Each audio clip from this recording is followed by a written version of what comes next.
Hello friends, welcome back to the my channel. और जैसा कि मैंने पिछली वीडियो में बताया था, आज मैं आप लोगों के लिए डार्क सीजन 1 का लास्ट पार्ट लेकर आया हूं, जिसमें एपिसोड 9 और 10 की एक्सप्लेनेशन के साथ साथ मैं इस सीरीज की कंफ्यूजिंग थियरी को एक्सप्लेन करूंगा। और वीडियो शुरू करने से पहले मैं आपको बताना चाहता हूं कि अगर आपने डार्क सीरीज पे बनी हुई पिछली 3 वीडियो नहीं देखी है तो उसे आप जरूर देख लें, जिसका लिंक आपको आई बटन और डिस्क्रिप्शन दोनों में मिल जाएगा, वरना ये वीडियो आपके समझ में नहीं आएगी। अब दोस्तों, अगर हम बात करें डार्क सीरीज की कहानी के बारे में, तो अब तक हम देख पाए हैं जहां पे मिकेल 2019 से टाइम ट्रेवल करके 1986 में चला गया है, क्योंकि विंडन केव के अंदर एक वर्म होल है जो कि 2 डिफरेंट टाइमलाइन 1986 और 1953 को 2019 से जोड़ता है। और इसी केव का इस्तेमाल करके जोनस 1986 में गया। वहीं दूसरी तरफ अल्ड्रिक 1953 में पहुंच गए। वहीं दूसरी तरफ हमने नोवा नाम के एक आदमी को देखा जो कि अपनी एक टाइम मशीन बनाने की कोशिश कर रहा था और टाइम मशीन पे एक्सपेरिमेंट करते हुए वो बच्चों का इस्तेमाल कर रहा था। वहीं बच्चों को किडनैप करने में हेल्गे डॉपलर नोवा का साथ दे रहा है। और अल्ड्रिक 1953 में पहुंच करके छोटे हेल्गे को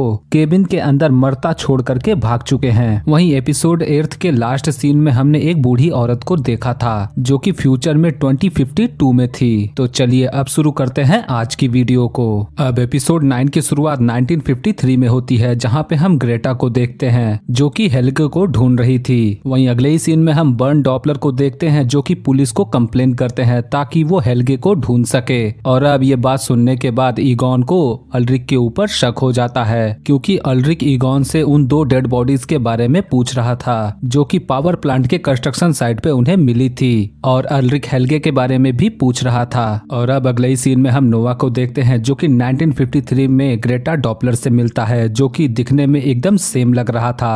नोवा ग्रेटा के पास पहुंच करके हेल्गे के गायब होने पर उसे सिंपैथी देता है और कुछ अजीब बातें बोल करके वहां से चला जाता है। वहीं अगले ही सीन में हम ईगॉन को देखते हैं जो कि अल्ड्रिक को शहर के अंदर ढूंढ रहे थे और तभी अल्ड्रिक उन्हें विंडन केव की तरफ भागता हुआ नजर आता है। अब इससे पहले कि अल्ड्रिक विंडन केव के अंदर जा पाता, ईगॉन गन पॉइंट पर उसे रोक लेते हैं। और अब पकड़े जाने के बाद अल्ड्रिक ईगॉन से बोलते हैं कि अब सब कुछ ठीक हो जाएगा और वो उसे वापस जाने दे, पर जाहिर तौर पर ईगॉन को कुछ समझ में नहीं आता है। और अल्ड्रिक की बात सुनने के बाद ईगॉन उसे बताते हैं कि वो दोनों बच्चे अभी तक मरे हुए हैं। और ये बात सुनने के बाद अल्ड्रिक को कुछ समझ में नहीं आता है, क्योंकि छोटे हेल्गे के मरने के साथ ही सब कुछ बदल जाना चाहिए, क्योंकि आपको पता होगा कि 1986 में हेल्गे ही बच्चों को किडनैप कर रहा है। और अगर 1953 में छोटा हेल्गे मारा जाता है तो 1986 में बच्चों की किडनैपिंग नहीं होगी। पर यहाँ पे हमें पता चलता है कि छोटा हेल्गे किसी वजह से मरा नहीं था, वो अब भी जिंदा होता है। और अल्ड्रिक के पत्थर से मारने की वजह से ही उसकी कान काफी ज्यादा अजीब हो गई थी। और अब ये सब कुछ देखने के बाद आप समझ पा रहे होंगे किस तरीके से ये लूप कनेक्टेड है। जिसके बाद ईगॉन अल्ड्रिक को गिरफ्तार कर लेते हैं, जिसके बाद ये सीन यहीं पे कट हो जाती है। अब अगले सीन में हम 1986 में यंग अल्ड्रिक और कैथरीन को देखते हैं जो कि जेल से बाहर आने के बाद रेजिना के ऊपर काफी गुस्सा होता है, क्योंकि हैना ने अल्ड्रिक से झूठ बोला कि उसका कंप्लेन रेजिना ने किया है। वहीं अगले ही सीन में हम रेजिना को देखते हैं जो कि अकेले ही शहर के बाहर घूम रही थी। तभी वहां पे अल्ड्रिक और कैथरीन आ जाते हैं और वो रेजिना को परेशान करने लगते हैं। वहीं दूसरी तरफ हम एक टीनेजर लड़के को देखते हैं जो कि किसी से छुप करके भाग रहा था और उसे देख करके ऐसा लगता है जैसे कि उसे गोली लगी हो। वहीं दूसरी तरफ उस लड़के के पास भी एक गन होती है। वहीं दूसरी तरफ जब अल्ड्रिक और कैथरीन रेजिना को परेशान कर रहे थे, तभी वो लड़का वहां आ जाता है और वो गन दिखा करके अल्ड्रिक और कैथरीन को वहां से भगा देता है और रेजिना को बचा लेता है। और अब उन दोनों के जाने के बाद ये दोनों आपस में बातें करते हैं, जहाँ पे अब बातों ही बातों में हम जान पाते हैं कि ये लड़का कोई और नहीं बल्कि अलेक्जेंडर टाइडमैन है, जो कि फ्यूचर में रेजिना का हस्बैंड है। और अलेक्जेंडर ही 2019 में पावर प्लांट का ओनर है। और अब रेजिना के जाने के बाद हम देखते हैं कि अलेक्जेंडर के पास में कई पासपोर्ट होते हैं। और ये देखने के बाद हमें पता चलता है कि अलेक्जेंडर अपनी पहचान छुपा रहा था, क्योंकि यहाँ पे पासपोर्ट पे उसका असली नाम बोरिस नीलवर्ल्ड था। अब अलेक्जेंडर ऐसा क्यों कर रहा है, इसके बारे में हम आगे जानेंगे। और अब अलेक्जेंडर अपने रियल पासपोर्ट और उस गन को वहीं पे जंगल में छुपा देता है। और उस पासपोर्ट को छुपाते टाइम यंग हैना उसको देख जाती है और इसी के साथ ये सीन यहीं पे कट हो जाती है। वहीं अगले ही सीन में हम क्लॉडिया को देखते हैं और वो पावर प्लांट के उस हिस्से में जाती है जहाँ पे न्यूक्लियर वेस्ट के बैरल्स रखे हुए हैं। और तभी अनजान कारण से वहाँ पर उसका कुत्ता ग्रिचन आता है, जो कि कि आज से 33 साल पहले 1953 में गायब हो गया था। वहीं अगर आपको याद होगा तो 1953 वाली टाइमलाइन में छोटे हेल्गे ने जानबूझ के ग्रिचेन को केव के अंदर भेज दिया था। अब दोस्तों हमें यहाँ पे समझ में आता है कि कुत्ता ग्रिचेन किसी तरीके से टाइम ट्रेवल करके 1953 से 1986 में आ गया, जो कि कैसे पॉसिबल है, क्योंकि टाइम ट्रेवल करने के लिए उसे केव के डोर को ओपन करना होगा। अब ऐसा कैसे हो पाया, इसके बारे में हम आगे जानेंगे। और अब क्लॉडिया ग्रिचेन को देख करके काफी ज्यादा हैरान थी और उसे कुछ समझ में नहीं आता है, इसीलिए वो इस बात की जानकारी लेने के लिए बर्न डॉपलर के पास पहुंचती है, जहां पे बर्न का कहना होता है कि कुछ महीने पहले पावर प्लांट में एक एक्सप्लोजन हुआ था जिसमें रेडियो एक्टिव मटेरियल लीक हो गए थे। वहीं बर्न क्लॉडिया से इस बात को छुपाने के लिए बोलते हैं, जिसके बाद अगले ही सीन में हम अलेक्जेंडर को देखते हैं, जो कि पावर प्लांट में एक नई जॉब और अपनी नई शुरुआत के लिए आया हुआ था। और अब अलेक्जेंडर क्लॉडिया से बोलता है कि वो काफी ज्यादा मेहनती है, और ये बात सुनने के बाद क्लॉडिया उसे पावर प्लांट में जॉब दे देती है। वहीं अगले ही सीन में हम बूढ़े हेल्गे को देखते हैं, जो कि केव के जरिए टाइम ट्रेवल करके 2019 से 1986 में आ गया था, और 1986 में आने के बाद वो खुद के यंगर वर्जन को देखता है, जो कि उसी केबिन के बाहर होता है जहां पर वो चेयर वाला एक्सपेरिमेंट कर रहे थे। जिसके बाद अब अगले सीन में 1986 वाला हेल्गे केबिन के अंदर आता है, जहां पे नोआ भी था, और वो दोनों टाइम ट्रेवल वाली चेयर को फिक्स करने की कोशिश कर रहे थे।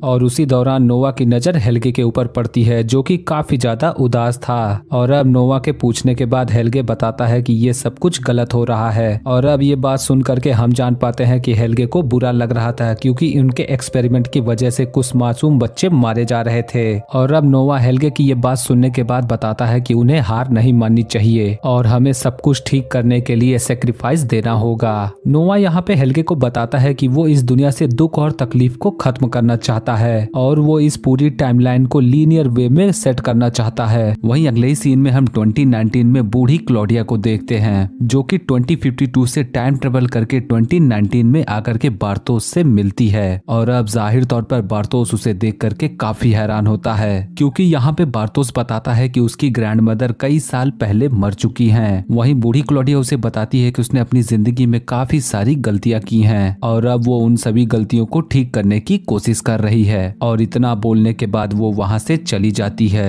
जिसके बाद ये सीन यहीं पे कट हो करके अगले ही सीन में हम कैथरीन को देखते हैं, जो कि अपने हस्बैंड ऑल्ड्रिक को ढूंढते हुए हैना के घर पहुंच जाती है। और वहाँ पर कैथरीन और हैना का झगड़ा हो जाता है, जहाँ पे अब हैना कैथरीन से झूठ बोलती है कि उसके और अल्ड्रिक के अफेयर को उसने खुद ही एंड किया है। हैना यहाँ पर यह भी झूठ बोलती है कि अल्ड्रिक ने उसे बताया कि वो अपनी वाइफ कैथरीन को पसंद नहीं करता है। और ये सारी बातें सुनने के बाद कैथरीन वहीं पे उदास हो जाती है। जिसके बाद अब अगले ही सीन में हम रेजिना को देखते हैं, जो कि स्ट्रेंजर के जाने के बाद रेजिना उसका कमरा साफ करने के लिए जाती है। और कमरे में आने के बाद रेजिना वहाँ पर ढेर सारे आर्टिकल और न्यूज़पेपर कटिंग्स को देखती है। अब ये सब कुछ देख करके रेजिना काफी हैरान थी और वो तुरंत ही पुलिस को कॉल कर देती है। वहीं अब अगले ही सीन में हम जोनस और मार्था को देखते हैं, जो कि एक दूसरे से मिलते हैं। और यहाँ पे मार्था जोनस को किस करने की कोशिश करती है, पर जाहिर तौर पर जोनस उसे रोक देता है, क्योंकि अगर आपने मेरी पिछली वीडियो देख रखी है तो आपको पता होगा कि मार्था का सबसे छोटा भाई मिकेल 2019 से टाइम ट्रेवल करके 1986 में गया, और वहां पहुंचने के बाद वो वहीं पे पला बड़ा और मिकेल से माइकल बना, और उसकी शादी हैना से हो गई। इसीलिए फैमिली रिलेशनशिप के हिसाब से मार्था जोनस की आंट हुई, इसीलिए जोनस अपनी आंट को कैसे किस कर सकता था, इसीलिए वो उसे रोक देता है। पर इसके बारे में मार्था को कुछ भी नहीं पता होता है, इसीलिए वो नाराज होकर के वहां से चली जाती है। जिसके बाद अब अगले ही सीन में हम हैना को देखते हैं, जो कि अलेक्जेंडर टाइडमैन के पास होती है। और हैना अलेक्जेंडर से बोलती है कि उसे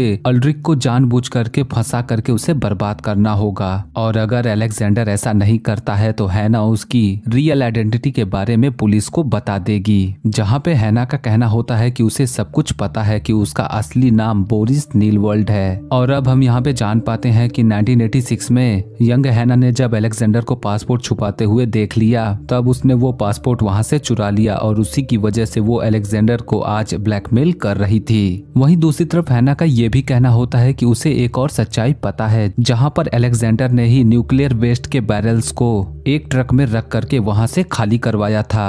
और इतना बोल करके हैना वहाँ से चली जाती है। वहीं अगले ही सीन में हम उसी ट्रक को देखते हैं जिसमें न्यूक्लियर वेस्ट के बैरल्स रखे रखे हुए थे। तभी वहां पर वही स्ट्रेंजर इंसान आता है और न्यूक्लियर बैरल्स के अंदर से कुछ सैंपल्स को लेकर के वहां से चला जाता है। वहीं अगले ही सीन में हम बार्थोस को देखते हैं जो कि एक बार फिर से नोवा से मिलता है और नोवा से मिलने के बाद बार्थोस का कहना होता है कि उसने फ्यूचर के बारे में जो प्रेडिक्ट किया वो सब कुछ सच है। अब यहाँ पे हमें ये पता नहीं चल पाता है कि नोवा ने आखिर बार्थोस से क्या प्रेडिक्ट किया। यहाँ पे इसके बारे में हम आगे जानेंगे। वहीं एपिसोड के लास्ट सीन में हम 1953 में हम बूढ़ी क्लॉडिया को देखते हैं जो कि एचजी टेनाहाउस से मिलती है और उससे मिलने के बाद वो उसे एक टाइम मशीन की ब्लूप्रिंट देती है ताकि वो इसका इस्तेमाल करके एक टाइम मशीन बना सके। और इसी के साथ एपिसोड 9 यहीं पे एंड हो जाती है। अब एपिसोड 10 की शुरुआत में हम पीटर डॉपलर को देखते हैं जो कि प्रोस्टिट्यूट के पास पहुंचा था, जहाँ पे अब पीटर बुरी तरह से परेशान होता है और वो अपने आप पे कंट्रोल करके वहाँ से निकल आता है। और अब हमें पता चलता है कि ये उसी दिन की कहानी है जब मिकेल गायब हुआ था। आपको याद होगा तो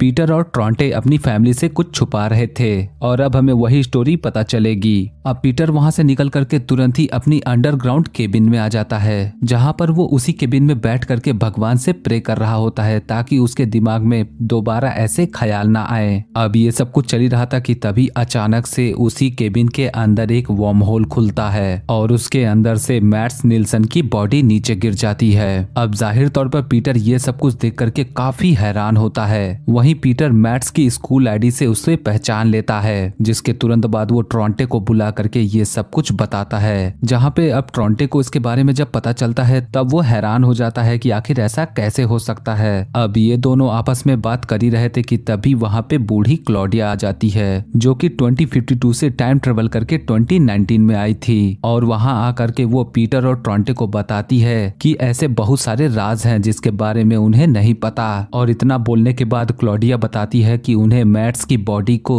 जंगल में रखना होगा ताकि पुलिस उसे ढूंढ सके। और अब हम यहाँ पे जान पाते हैं कि मैट्स की बॉडी को जंगल में पीटर और ट्रॉन्टे ने ही रखा था ताकि उसकी बॉडी आसानी से पुलिस वालों को मिल सके। और यही वो कारण था जिसकी वजह से पीटर और ट्रॉन्टे काफी ज्यादा परेशान रहते थे। वहीं हम ये भी जान पाते हैं कि बूढ़ी क्लॉडिया एक बुक को फॉलो कर रही थी जिसमें फ्यूचर के सारे प्रेडिक्शन लिखे हुए थे और वो सारी बातें पीटर और ट्रॉन्टे को बता रही थी। पर यहाँ पे पीटर को क्लॉडिया के ऊपर पूरा विश्वास नहीं होता है क्योंकि उस बुक के कुछ पेजेस गायब होते हैं। जिसके बाद अब अगले ही सीन में 2019 में कहानी प्रेजेंट में आ जाती है, जहाँ पे हम शॉर्ले डॉपलर को देखते हैं जो कि अपने फादर इन लॉ हेल्गे को ढूंढते हुए हॉस्पिटल पहुंचती है और वहां पहुंच करके उसे पता चलता है कि बूढ़े हेल्गे एक बार फिर से गायब हुए हैं, क्योंकि ऐसा पहले भी हुआ था कि बूढ़े हेल्गे बिना बताए घर से कहीं चले जाते थे। वहीं अगले ही सीन में हम 1986 में बूढ़े हेल्गे को देखते हैं जो कि केप के जरिए टाइम ट्रेवल करके 2019 से 1986 में पहुंच गए थे और वहां पहुंच करके वो अपने ही यंगर सेल्फ से मिलते हैं और बूढ़े हेल्गे अपने यंगर सेल्फ से बोलते हैं कि उसे बच्चों की किडनैपिंग करना बंद करना होगा, क्योंकि यहाँ पे बूढ़े हेल्गे का कहना होता है कि नोवा उसका केवल इस्तेमाल कर रहा है। और अब ये सुनने के बाद 1986 वाला हेल्गे वहां से तुरंत ही भाग जाता है और तुरंत ही नोवा के पास पहुंचता है और वो सारी बात नोवा को बताता है। और नोवा ये सुनने के बाद हेल्गे को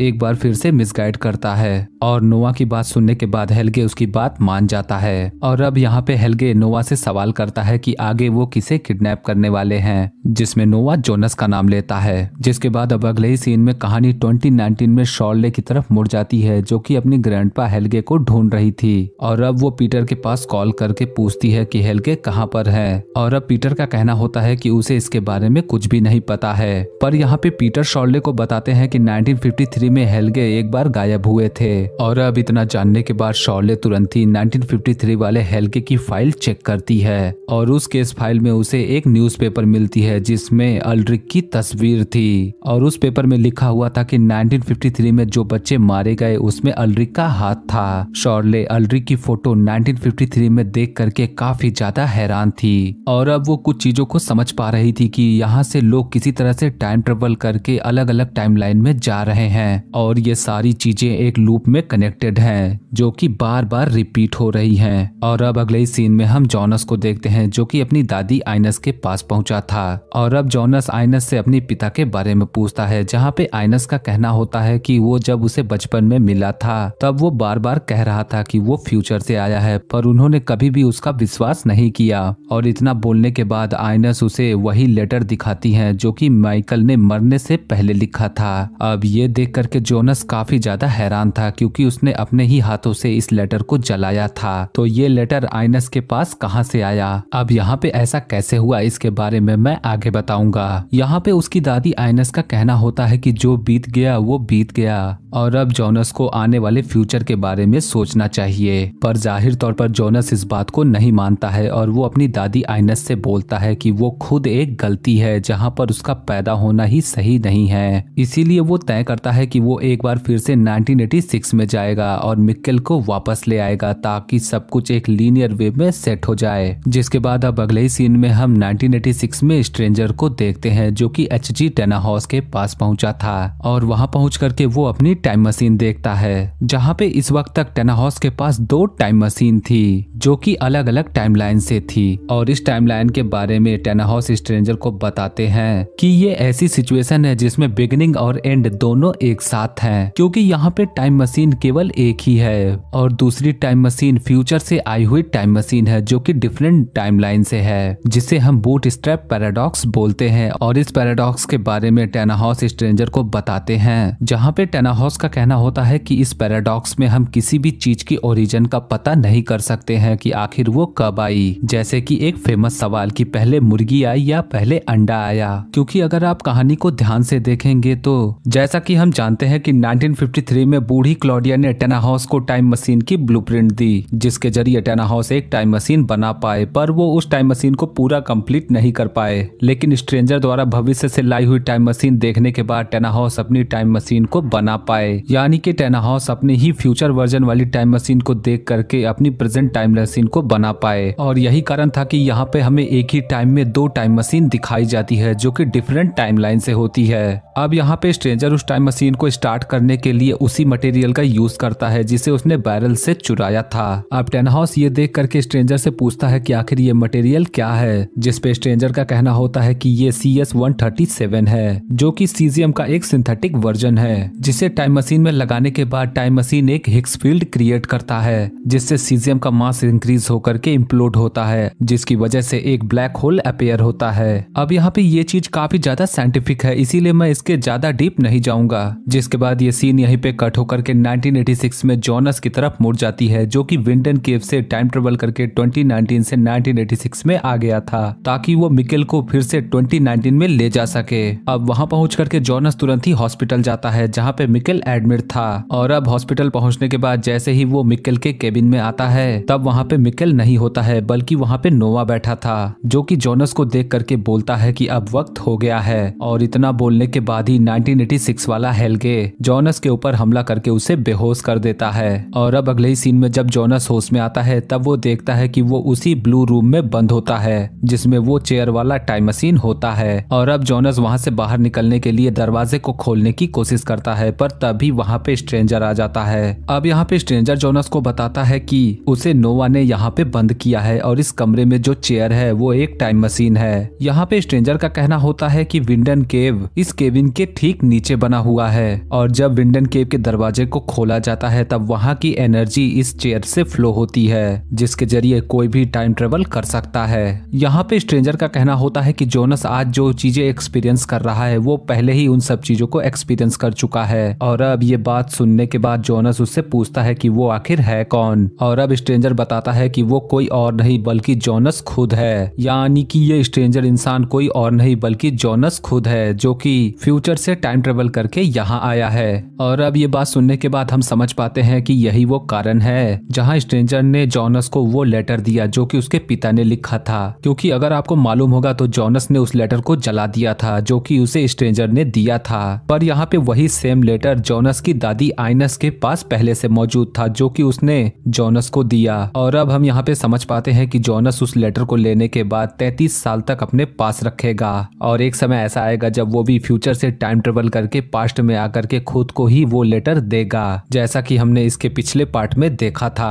अब यहाँ पे आप लोगों को समझ में आ रहा होगा कि किस तरीके से ये लोग टाइम लूप में कनेक्टेड हैं। और अब इतना बोलने के बाद स्ट्रेंजर वहां से चला जाता है, जिसके बाद अब अगले ही सीन में हम 2019 वाले हेल्गे को देखते हैं, जो कि 1986 में आया था और वो खुद को रोकने की कोशिश करता है ताकि वो किडनैपिंग बंद कर दे। पर जब वो अपने मकसद में कामयाब नहीं होता है, इसीलिए वो एक कार लेकर के अपने ही 1986 वाले यंगर वर्जन के साथ क्रैश कर देता है और इस क्रैश की वजह से बूढ़े हेल्गे की वहीं पे मौत हो जाती है और 1986 वाले हेल्गे को डिमेंशिया हो जाता है। और अब हमें यहाँ पे पता चलता है कि आज से 33 साल पहले बूढ़े हेल्गे के साथ में जो एक्सीडेंट हुआ था वो उसका ही फ्यूचर वर्जन था। और अब बातों ही बातों में पता चलता है कि आज ट्यूसडे का दिन होता है, क्योंकि ये वही दिन होता है जब 1986 वाला हेल्गे ईगॉन को बोलता है कि वो ट्यूसडे को पुलिस स्टेशन आकर के मैट्स के बारे में बताएगा, पर इस एक्सीडेंट के होने की वजह से वो कभी पुलिस स्टेशन नहीं पहुंच पाया। जिसके बाद अब अगले ही सीन में हम 2019 में नोवा को देखते हैं, जो कि बार्तोस से आकर के मिलता है और वो बार्तोस से मिलकर के बताता है कि आज ही वो दिन है जब ये सारा टाइम लूप का सर्कल फिर से शुरू होगा, क्योंकि यहाँ पे नोवा का कहना होता है कि स्ट्रेंजर जोनस को ऐसा लगता है कि वो टाइम लूप को ब्रेक कर देगा, क्योंकि उसकी टाइम मशीन वर्म होल को डिस्ट्रॉय नहीं बल्कि क्रिएट करेगी। अब यहाँ पे हमें ये भी पता चलता है कि स्ट्रेंजर जोनस ये सब कुछ क्लॉडिया के कहने पे कर रहा था, पर यहाँ पे नोवा का कहना होता है कि क्लॉडिया ने जोनस को पूरा सच नहीं बताया है। यहाँ पे नोवा बार्तोस को बताता है कि हमें ये टाइम लूप ऐसे ही कंटिन्यू रखना होगा। यहाँ पे नोवा बार्तोस को बताता है कि यहाँ पे सभी लोग शतरंज के प्यादों की तरह है, जहाँ पे इन सभी का बलिदान देना जरूरी है। यहाँ पे एक लड़ाई है लाइट और शैडो के बीच में, क्योंकि ये दोनों ग्रुप टाइम लूप को ऐसे ही कंटिन्यू रखते हैं ताकि इसके रियल ओरिजिन का पता कर सके।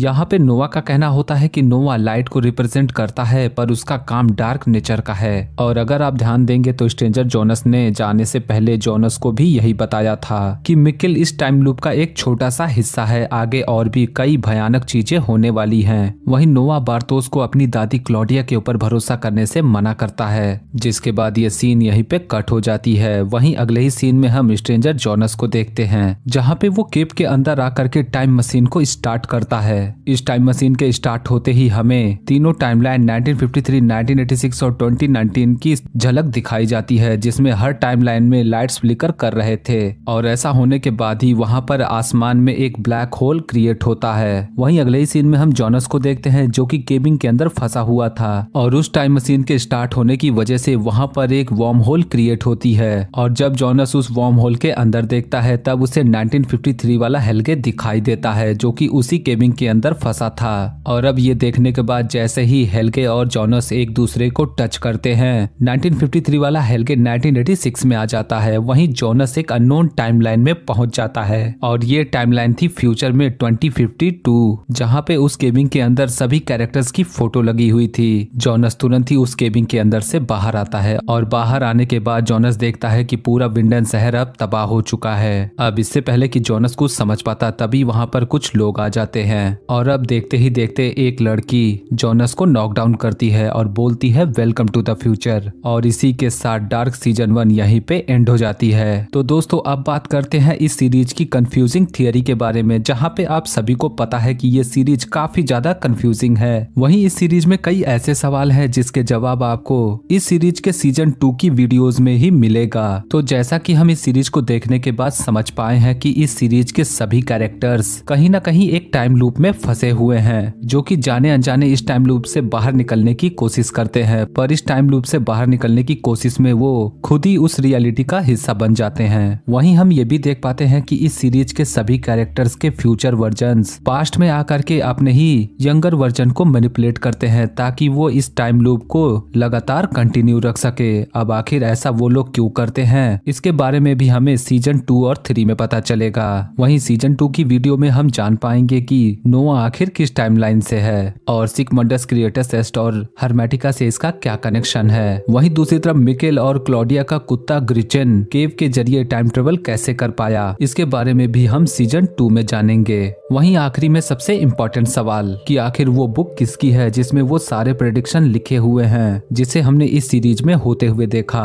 तो अगर आपने ध्यान दिया होगा तो वो बुक अलग अलग टाइमलाइन में अलग अलग लोगों के पास थी, क्योंकि उस बुक को हम 1986 में नोवा के पास देखते हैं और वही सेम बुक हमें 2019 में ट्रॉन्टे और पीटर के पास देखा था, जो कि फ्यूचर वाली क्लॉडिया ने आकर के ट्रॉन्टे को दिया था। यानी कि फ्यूचर में क्लॉडिया के पास भी वो बुक मौजूद है। तो दोस्तों ये थी डार्क सीजन 1 की कंप्लीट वीडियो।